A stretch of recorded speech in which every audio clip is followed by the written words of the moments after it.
Welcome back to The Last Climb. I'm Alex. Today I'll go over two affluent climbers who arrived on Everest, treating experienced high-altitude workers as hired labor, showing open contempt from the start. Convinced their money and fitness would carry them through, they dismissed guidance, ignored warnings, and leaned on attitude over acclimatization. What followed was a slow collapse of judgment in one of the harshest environments on Earth. It was the 18th of May, 2016. On the south side of Mount Everest, in Nepal's Khumbu region, hundreds of climbers were preparing for summit attempts during one of the busiest weeks of the spring climbing season. Serene Gamboa, 47, from Newport Beach, California, owned a successful chain of boutique fitness studios and carefully cultivated an image of discipline, ambition, and physical achievement. A frequent user of social media, she regularly documented endurance events, mountain expeditions, and personal milestones, viewing Everest as the ultimate accomplishment in a long series of increasingly ambitious challenges. The ascent of Mount Everest was not merely a personal goal, but was strategically envisioned as the ultimate capstone to these accomplishments, a monumental personal triumph that she anticipated would significantly amplify her public profile and enhance her personal brand. While she possessed a respectable resume of guided mountain ascents, including several notable peaks in the Andes and the European Alps, she had never before endured an extended period at altitudes surpassing 23,000 feet.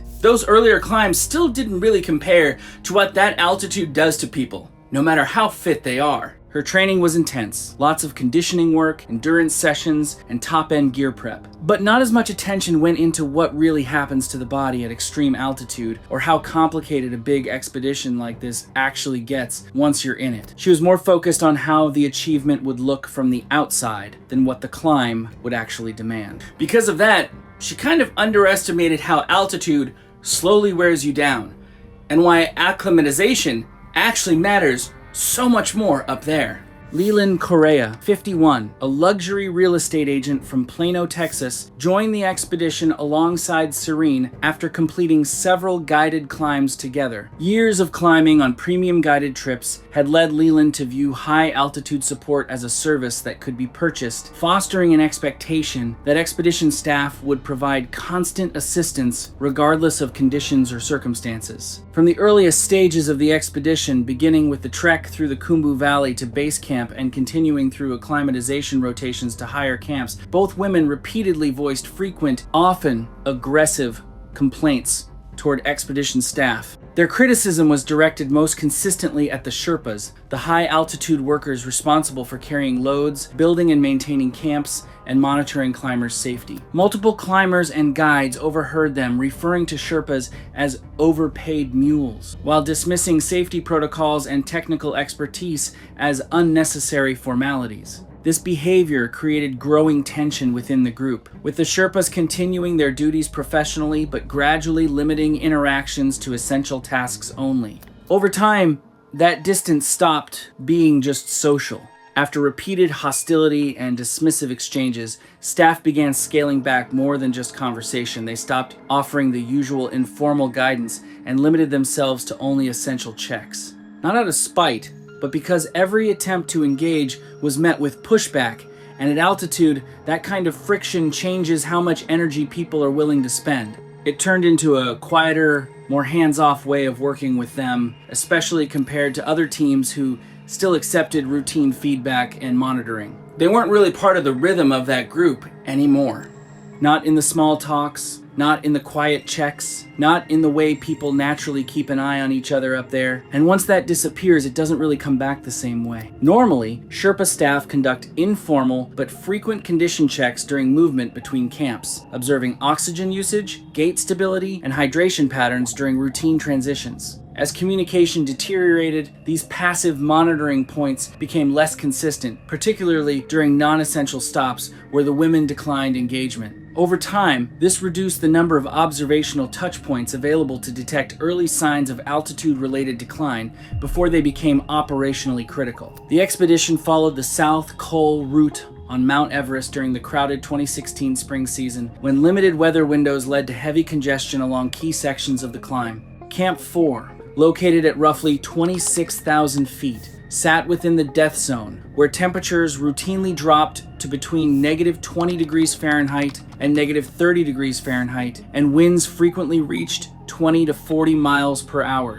In this environment, survival depended entirely on supplemental oxygen, strict health monitoring, and close coordination with guides and Sherpas, as even minor errors could rapidly become life-threatening. In the days leading up to the summit attempt, Sherpas kept noticing a pattern with both women that was hard to ignore. They'd brush off pacing advice, skip hydration rules, and even turn down basic oxygen saturation checks. Anytime staff tried to step in or slow them down, it was usually met with dismissal or irritation. Over time, that made it harder for the team to actually read how they were doing in real time, and it chipped away at the usual safety net climbers rely on up there. During this period, there were a few clear signs that their bodies were under strain, but they weren't always fully tracked because monitoring kept getting turned down or cut short. Oxygen saturation checks, for example, were sometimes refused or stopped halfway, which meant the team couldn't really build a clear picture of how their condition was changing over time. Hydration also started to slip compared to what's normally expected on rotations like this.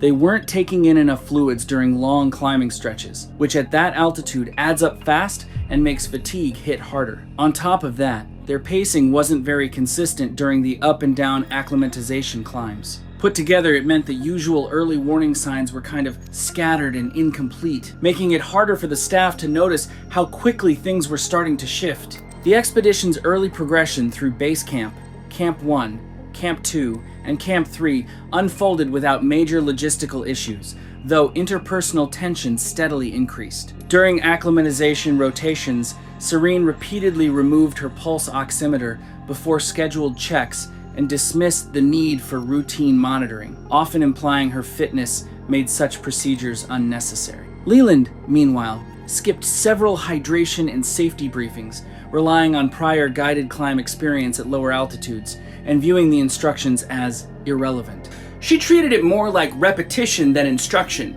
like he'd already done enough versions on it before. Both women frequently rejected condition checks and displayed irritation when approached by staff, reinforcing a pattern of limited interaction that reduced the Sherpa's ability to monitor their condition effectively. At Camp 3, the decline shifted from general fatigue into measurable operational impairment. Oxygen delivery required increasingly frequent manual adjustments to maintain stable flow, with occasional inconsistencies during regulator handling and mask reseating. Inside the tent, routine actions such as gear, organization, and hydration became noticeably fragmented, with repeated pauses between simple tasks that had previously been automatic. Sherpa observations recorded delayed responses to direct prompts and reduced situational awareness during brief exchanges, indicating that cognitive and motor efficiency were beginning to degrade under sustained hypoxic stress. While no single observation met formal emergency criteria, the combined pattern marked a clear transition from early-stage altitude strain into progressive functional compromise, requiring heightened monitoring. Across earlier acclimatization rotations leading into Camp 3, a notable shift occurred when standard oxygen saturation readings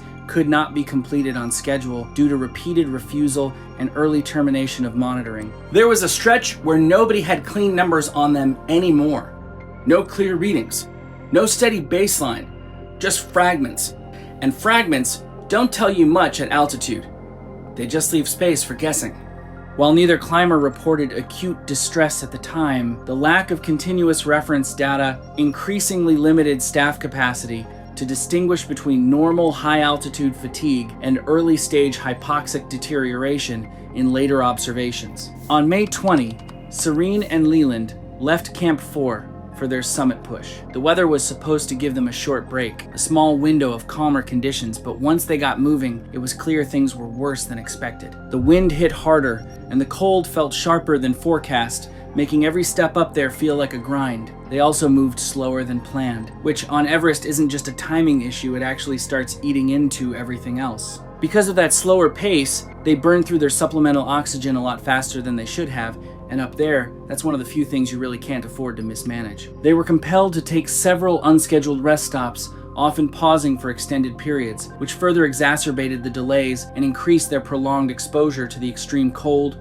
wind, and reduced atmospheric pressure. Each stop drained more of their dwindling energy reserves, pushing them closer to the brink of exhaustion and hypothermia. They eventually reached the summit late in the morning, hours beyond the preferred turnaround time. This turnaround time is a universally recognized and crucial safety guideline in high-altitude mountaineering, established to ensure climbers have sufficient daylight hours and adequate energy reserves for a safe and controlled descent. People usually don't argue with turnaround time up there. They just listen to it. Then they don't.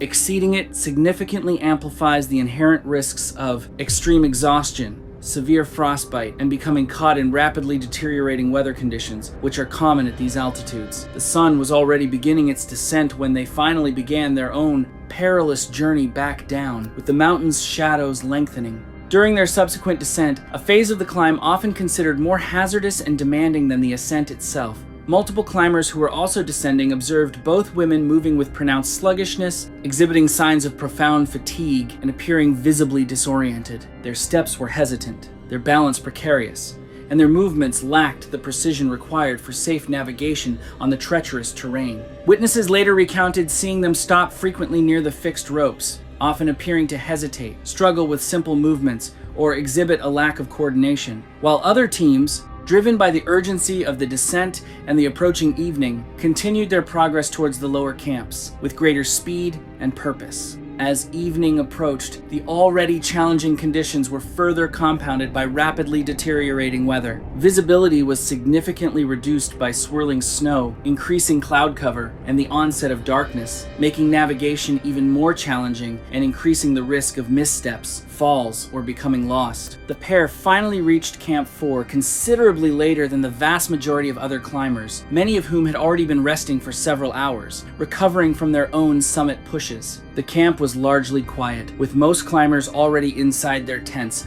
unaware of the two women's delayed and difficult return and the silent struggle they had endured. By then, the camp had already moved on from the summit push. They were still catching up to it. Upon their arrival at Camp 4, a critical moment for reassessment, rehydration, and recovery, their behavior remained consistent with their established pattern of self-reliance and resistance to external intervention. Unlike many clients who, after a grueling summit day, actively sought assistance, reported their condition, or requested medical checks from the expedition staff, both women immediately retreated into their tent. They didn't really talk to any of the remaining staff or other climbers, and when people checked in on them or asked how they were doing, there was just no response. After that, nobody around camp actually saw them again that night.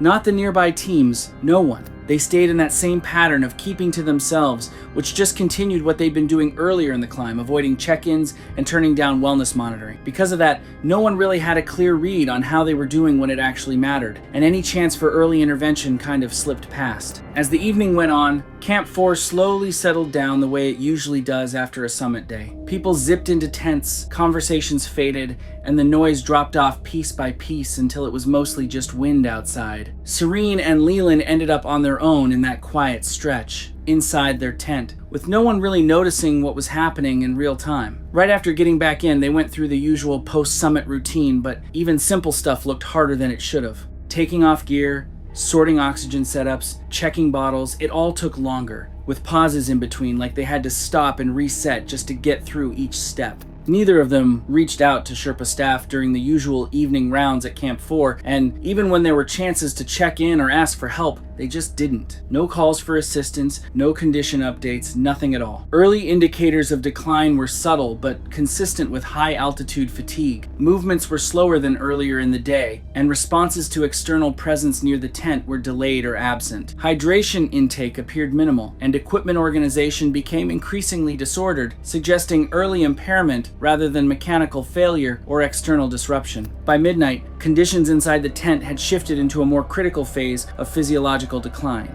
Inside the tent, things stopped being smooth. Adjust, check, readjust.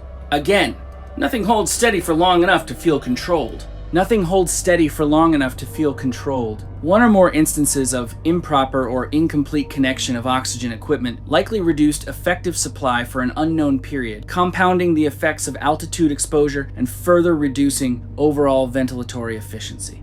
A system that should have been automatic wasn't anymore. Small pauses started stretching out. Fixes didn't stick.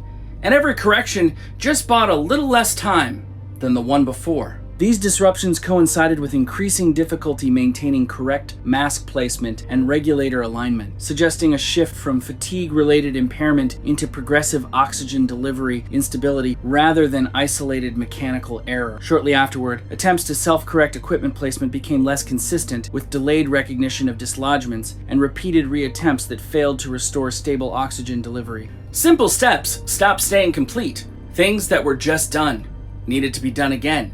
And sometimes again after that. This indicated a diminishing capacity for task execution under sustained hypoxic stress. Despite worsening internal conditions, no external intervention occurred during this period, consistent with established reports that the tent remained unresponsive to routine checks. In the later overnight hours, physical evidence indicates a progression into severe hypoxic impairment affecting both coordination and judgment. Oxygen delivery systems showed signs of repeated handling without proper stabilization, and several components were found partially displaced from their intended configuration.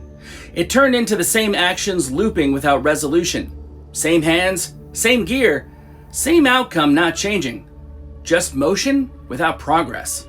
Environmental conditions outside remained stable, but inside the tent, deterioration continued, uninterrupted. The pattern of behavior suggests escalating confusion and reduced awareness of both time and condition, consistent with advanced altitude-related neurological strain.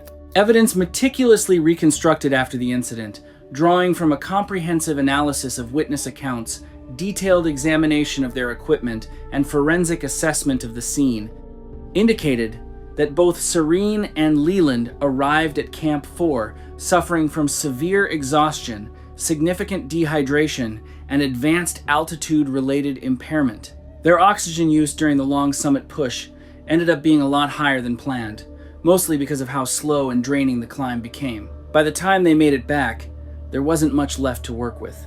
Investigators later found one bottle was basically down to just traces of gas, and the other didn't really have the kind of backup supply you'd normally want for spending a night up there. The margin for error, already razor thin in the death zone, had been severely diminished by these factors, creating a precarious situation where their survival depended on external intervention they had actively discouraged. Under normal expedition protocols and established safety procedures, Sherpas routinely moved through Camp 4 throughout the evening and early morning hours, conducting welfare checks on many climbers. This was particularly true for those who had shown signs of distress during the day or had experienced a particularly difficult or delayed summit. Even at that altitude, there's a rhythm to how people look out for each other. Several staff later said the same thing during the investigation. Over the weeks leading up to this, Serene and Leland had made it pretty clear they didn't want extra attention. They kept pushing back on wellness checks and would usually say they only wanted help if they asked for it directly. Because of that, the Sherpas and guides kind of took them at their word. It wasn't personal. They were just trying to respect what they were being told. And up there, communication norms matter a lot. So when the camp got busier and other climbers started showing clear symptoms or asking for assistance, attention naturally shifted toward those cases first. Looking back, that created a quiet gap around them. Not something obvious in the moment, but enough that fewer informal check-ins happened when things might have still been reversible. By the time conditions started deteriorating inside the tent that night, there just wasn't anyone immediately close by to notice the change in real time. Sometime during the night, both women's altitude sickness escalated fairly quickly. When investigators later went through the tent, they found clear signs that they had been trying to adjust their oxygen masks and regulators more than once. It wasn't clean or coordinated, more like repeated, slightly panicked attempts that didn't fully resolve anything. Things were being handled, rechecked, and adjusted again, but without the steady control needed to actually stabilize the situation. One oxygen regulator was found partly detached from its bottle, which suggested things inside the tent had gotten pretty difficult to manage. Small, precise movements just weren't coming together the way they normally would. And even basic equipment handling seemed off. Nearby, there was an empty water bottle and a few unopened medication packets still sitting there, including dexamethasone and nifedipine, the kinds of drugs typically used for severe altitude-related brain and lung swelling. This suggested a desperate but ultimately disorganized and ineffective effort to self-administer necessary care, severely hampered by their rapidly deteriorating cognitive and physical condition. By early morning, neither woman emerged from their tent, despite the increasing activity and preparations for descending teams beginning across Camp 4. Neighboring climbers initially assumed they were simply resting after their arduous summit push, completely unaware of the silent, unfolding crisis within their tent. Most people didn't think much of it at the time. Rest is common after a summit. During the pre-dawn hours, both climbers entered a terminal phase of functional decline. Physical evidence indicates minimal coordinated movement, with oxygen equipment partially detached or improperly secured,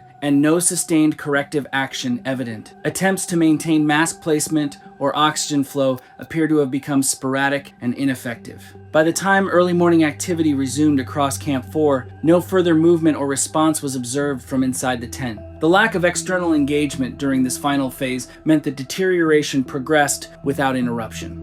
Headlamps passed, voices somewhere nearby, then nothing again. The camp never fully sleeps up there.